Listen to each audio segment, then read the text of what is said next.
जय माँ इंद्राक्षी, जय अम्बे। इंद्राक्षी धाम में सभी साधकों का हम हार्दिक स्वागत करते हैं।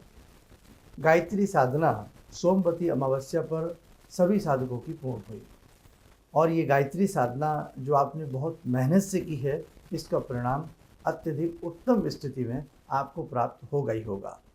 अब आइए उन साधकों के लिए भी हम इस अंक में चर्चा करते हैं कि किसी कारणवश किसी साधक की साधना की मालाएं जो थी वो पूर्ण ना हो पाई हों तो उन्हें क्या करना चाहिए।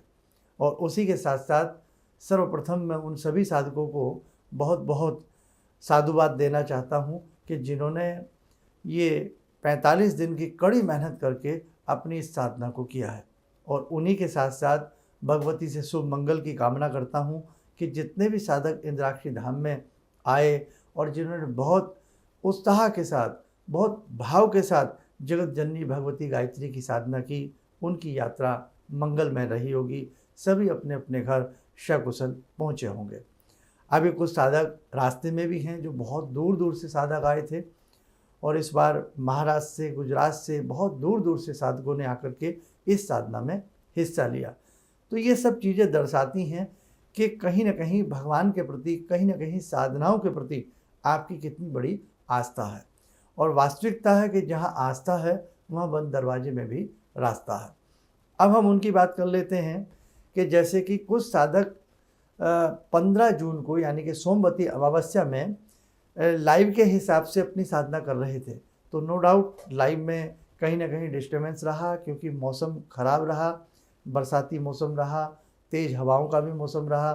तो कहीं ना कहीं जब उस प्रकार की दिक्कतें आती हैं तो वहाँ लाइव में डिस्टर्बेंस होता ही होता है। इसीलिए आपको ध्यान हो साधकों, हमने पहले ही अपने कई अंकों में आपको 3-4 भंडारे बताए थे कि आप वो कर देना, और अपनी गायत्री साधना को कैसे हम संपन्न करें वो सारी बातें आपको बता दी गई थी। लेकिन फिर भी हम अब कुछ स्थिति और आपकी क्लियर कर देते हैं। सबसे पहले तो उनकी स्थिति क्लियर करते हैं कि जो लाइव में बैठ कर के अपने घर में पूजा कर रहे थे। तो जो पूजा कर रहे थे कि किसी वजह से, डिस्टर्बेंस की वजह से आपको ये ना लगे कि हमारी पूजा संपूर्ण हुई या नहीं हुई, तो आप बिल्कुल बेफिक्र रहें। आप सबकी तरफ से इंद्राक्षी धाम में पूजन हो चुका है। हमने अपने विशेष मंतव्य में जो आंतरिक संकल्प लिया है वो यही लिया था कि जो साधक इंद्राक्षी धाम से जुड़ करके जिन्होंने ये गायत्री साधना की है, हे जगत जननी, अगर किसी कारणवश उनकी कोई साधना में त्रुटि रह गई हो या किसी वजह से वो संपन्न ना कर पाए हों, तो आप उस साधना को संपन्न रूप में स्वीकार करें। तो आप किसी भी प्रकार से बेटा मन में चिंता मत आना। और आगे हम प्रयास करेंगे कि इस प्रकार के जो साधक घर पर बैठकर ही इंद्राक्षी धाम के माध्यम से अपनी साधना को करना चाहते हैं, कि जो ये थोड़ा बहुत डिस्टर्बेंस इस बार रहा, आगे इस प्रकार का डिस्टर्बेंस बिल्कुल भी ना रहे। उसके लिए हम कुछ ना कुछ और अच्छी योजनाएं आप सबके लिए ज़रूर बनाएंगे। अब देखो, जितना आपसे बन पड़ा होगा, जितनी क्लियरेंस आपको मिली होगी कि आपने गायत्री मंत्र के साथ साधना की है, और उन्हीं के साथ साथ कुछ लोगों ने गायत्री हवन भी उस दिन किया है, कुछ लोगों ने केवल गायत्री मंत्र पढ़ के अपनी साधना को गौ माता का भंडारा, चींटियों का भंडारा करके संपन्न किया है। तो सब ने बहुत अच्छे से किया। और जो साधक लाइव में बैठकर ही साधना कर रहे थे कि कहीं ना कहीं उनको लगा कि हम शायद पूरे नाम हम चावल नहीं चढ़ा पाए या पूरे नाम भर हम ढंग से आरती नहीं कर पाए, तो बेटा किसी प्रकार की चिंता मत करना। वो माँ हैं और किसी भी प्रकार की भूल चूक के लिए माँ कभी भी नाराज़ नहीं होती हैं। माँ अपने बच्चों से हमेशा प्रसन्न रहती हैं। ठीक है। अब दूसरी बात, एक सब्जेक्ट और आता है कि कल जब वो साधना इंद्राक्षी धाम में मतलब हो रही थी 15 जून को, तो कई बार कुछ साधक ऐसे होते हैं जो बेचारे किसी कारणवश लेट पहुँचे। ऐसे भी कुछ साधक ज़रूर आए, 150 साधक थे जो लेट हो गए थे किसी भी कारणवश। तो उनको मन में दुख ना लगे कि हम गए भी, इतनी दूर दौड़ धूप भी की, लेकिन हम टाइमली नहीं पहुंच पाए, है ना।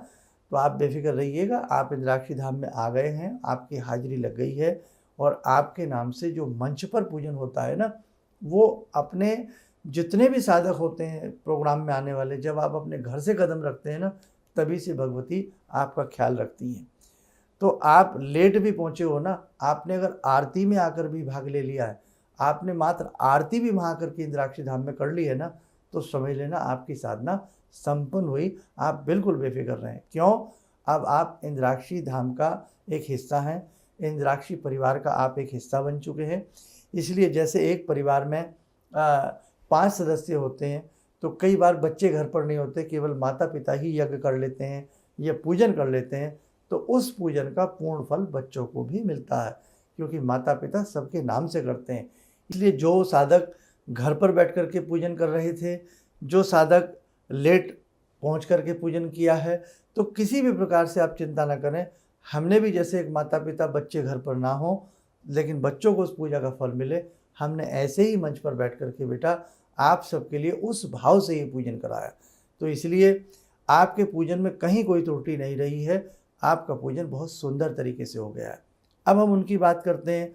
कुछ लोग साधना के बीच में किसी कारणवश कहीं जाना पड़ा या किसी भी एनी रीज़न वो उनकी मालाएं पूर्ण रूप से 14 माला प्रॉपर नहीं हो पाई, तो आप एक काम करना, जितनी भी माला आपकी बच गई हैं, 20 माला 50 माला, तो आप उन्हें आगामी दिनों में चाहे आज से ही प्रारंभ कर दें या कल से प्रारंभ कर दें, उन मालाओं को अपना पूर्ण आप कर ज़रूर लेना, ठीक है। और प्रायश्चित रूपेण क्या करना, 5 माला एक्स्ट्रा कर देना, बस इतना तो हम कर सकते हैं। जैसे किसी की 20 माला रह गई तो वो 25 माला कर ले, किसी की 30 माला रह गई वो 35 माला कर ले, तो आपकी साधना पूर्ण मानी जाएगी। और कितना आपने उत्साह दिखाया, इंद्राक्षी धाम में आकर भी आपने पूरे 3-4 घंटे विशेष बैठ कर के पूजन किया। और जो साधक हमारे घर पर बैठे हुए थे, ढंग से कहीं ना कहीं लाइव टेलीकास्टिंग में भी उनको प्रॉब्लम आ रही थी देखने में, लेकिन फिर भी उन्होंने बहुत मनोभाव से पूजन किया। तो आप सबकी ये हिम्मत, आप सबका भगवान के प्रति ये प्रेम, आप सबका इंद्राक्षी धाम के प्रति ये समर्पण और प्रेम वास्तव में तारीफ़ काबिल है। आप चिंता न करें, हम पूर्ण रूप से आपके लिए प्रार्थना भगवती से किए हैं। सब कुछ अच्छे से ही जीवन में होने वाला है और अच्छा रहेगा। और जीवन में जितनी भी साधनाएं करने का हमें मौका मिल जाए, ध्यान रखना उतना ही कम है। इसीलिए इंद्राक्षी धाम का ये मोटिव है, ये हमारा मेन गोल होता है कि आप इंद्राक्षी धाम में आएँ, आपका समय वेस्ट ना हो, आप कुछ कर कर के लौटें, आप वहाँ से कुछ प्राप्त करके लौटें। अब आपने देखा नहीं, जब 1008 नाम भगवती के हुए तो कितना पुण्य की प्राप्ति, और वो भी पुरुषोत्तम मास के अंतिम क्षणों में, सोमवती अमावस्या में सभी को भगवती की कृपा प्राप्त हुई है। आगामी समय में कुछ ऐसी विशेष साधनाएं जो शायद समय हम सोचेंगे कुछ कम लगे आपका, लेकिन उसका फल आपको और उत्तम मिले, ये सारी योजनाएं इंद्राक्षी धाम में चल रही हैं। और अभी प्रयास यही किया जाएगा कि गुरु पूर्णिमा पे जितने भी इंद्राक्षी धाम के शिष्य हैं, जुड़े हुए हैं, वो प्रयास करें कि गुरु पूर्णिमा में वो ज़रूर आएँ। और गुरु पूर्णिमा के बाद श्रावण मास में ये प्रयास किया जाएगा कि भगवान शिव शंभू को ध्यान करते हुए एक रुद्राभिषेक बहुत अच्छे से, बहुत विधि विधान से आप सबके द्वारा कराया जाए। और उस रुद्राभिषेक में हमारा एक मंतव्य है कि 40 दिन की साधना के उपरांत रुद्राक्ष सिद्ध किए जाएंगे, और वो रुद्राक्ष परिवार के साथ एक परिवार में एक रुद्राक्ष जरूर वितरित किया जाएगा। तो वो डेट क्या रहेगी, उसके लिए हम आगामी समय में आपको जल्दी ही वो सारी डेट जितनी भी हैं वो आपको क्लियर कर देंगे कि रुद्राभिषेक की डेट क्या रहेगी और गुरु पूर्णिमा में हमें क्या क्या विशेष तैयारी करनी है। सारी बातें आपको हमारे कार्यक्रम के माध्यम से पता लगती रहेंगी। चलिए, चलते चलते आपसे इतना ही कहूँगा कि आपने जो ये प्रयास किया है गायत्री साधना करने का, और जितना भी आपसे जितना जिससे जो बन पड़ा है, आप ध्यान रखना, आप कहीं भी अपने मन में कोई ऐसी शंका मत रखना, कोई मन में ऐसा दुख मत रखना। आपसे जितना बन पड़ा है आपने उतना तो किया है ना, आपने अपनी तरफ से गुड एफर्ट्स किया है। तो किसी ने अगर 14 माला भी किसी से नहीं हुई है, 1 माला भी किसी ने की है, 3 माला भी किसी ने की है, आपने कुछ किया ही है ना। और जब कुछ किया जाता है तो उसका फल तो मिलता ही मिलता है। इसलिए भगवती आप पर कृपा करेंगी, आपको 1 माला का ही सही, भाव का ही सही, 3 माला का ही सही, 14 माला का सही, तो वो तो पूर्ण हो ही गया, आपको पूर्ण रूपेण फल ज़रूर मिलेगा। चलिएगा, आप सब लोग स्वस्थ रहें, सुखी रहें, और आगामी समय में इंद्राक्षी धाम में जो जो कार्यक्रम होते हैं उसमें आप आने का प्रयास ज़रूर किया करें, क्योंकि वहाँ बैठ कर के जो पूजा होती है उसकी बात ही अलग होती है। आप सब लोग स्वस्थ रहें, सुखी रहें। इन्हीं शुभकामनाओं के साथ हम अपनी वाणी को विराम देते हैं। जय जय अम्बे।